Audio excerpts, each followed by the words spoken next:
Good morning, student. Once again, welcome back to your online classes. Students, from last few days, we were discussing about the extreme weather.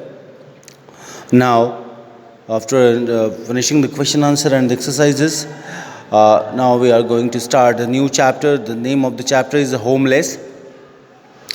And it is also, this chapter is coming to your half-yearly examination.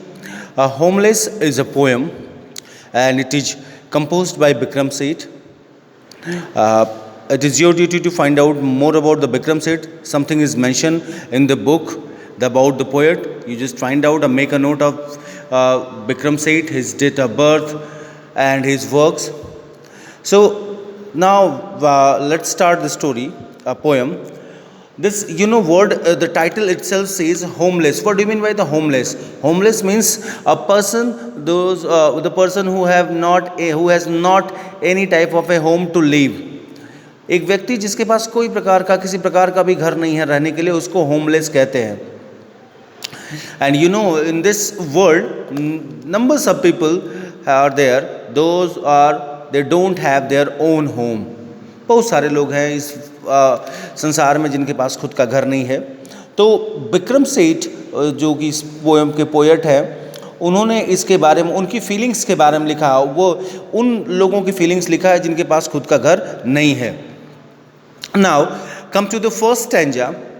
Invite those who have a house of their own, who can say that their feet rest on what is there alone, who do not live on sufferance in strangers' cells, as I have done last few years and as I probably will. I envy those. Envy means hota hai to be jealous of. The word meanings are here. You just note it down in your copy and make sure you have to learn all these word meanings.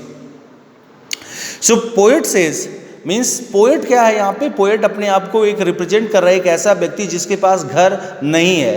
Narrator.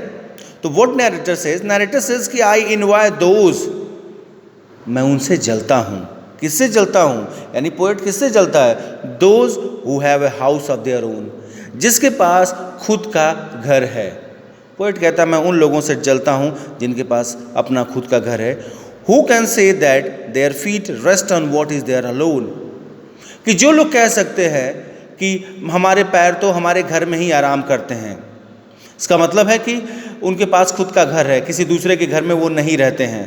तो मुझे ऐसे लोगों से काफ़ी जलन महसूस होती है क्योंकि मेरे पास खुद का घर नहीं है, उनके पास खुद का घर है. Who do not live on servants in strangers' cell, और वो लोग जिनके पास खुद का घर है, वो लोग नहीं रहते हैं सर्वेंट्स में किराए पे, इन स्ट्रेंजर्स शेल, किसी दूसरे घर पे परमिशन लेके नहीं रहते हैं, किसी दूसरे घर पे परमिशन लेके नहीं रहते हैं, बल्कि खुद के घर में रहते हैं, खुद के घर में आराम करते हैं. तो उनके पास खुद का घर है वो. तो मुझे इससे काफ़ी जेलस फील मैं करता हूँ कि इन लोगों के पास अपना खुद का घर है.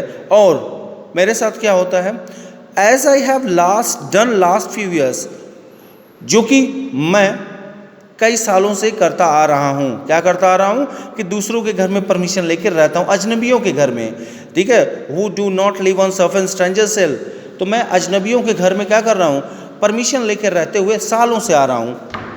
And as I probably will, और हो सकता है कि आगे भी ये होता रहेगा. So students, this is all about the first stanza of this poem, Homeless.